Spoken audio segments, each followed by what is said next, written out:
केउ समय शुभ कार्य कले मिले फायदा राहु काल कौन कहीं समय करा जायनि शुभ काम जानतु राहु काल रे केउ केउ काम करने को बारण।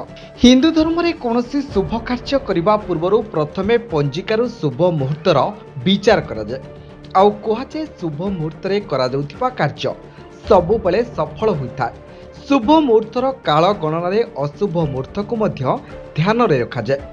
विशेष करी अशुभ मुहूर्त भावे राहु काल उपरे गुरुत्व दिया जाए। राहु काल रे कोनोसी प्रकार शुभ कार्य करने को बारण रही।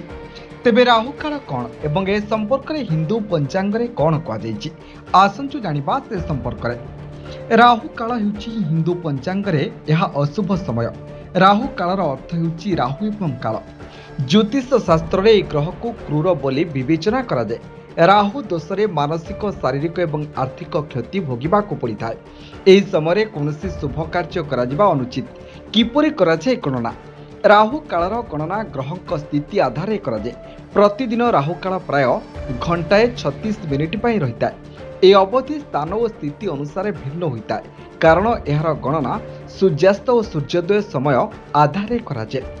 तेबे कौन कौन करिवे आ कौन करिबा मना? एही समय पूजा पाठ करि परिबे।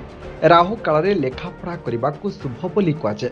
एही समय मंत्र जप करिबा, ध्यान करिबा, भगवान को नाम स्मरण करिबा मंगलदायक। राहु काल रे करा जाउथिबा कार्य मन को शांत और प्रसन्न रखिबारे सहाय्य करे। एही समय गृह प्रवेश, मुंडन, नामकरण भली शुभ कार्य करिबा अनुचित। राहु काल रे कोनोसी गुरुत्वपूर्ण निर्णय नेबारो दूरे रुहंतु। Bureau report, Taladhwaj live.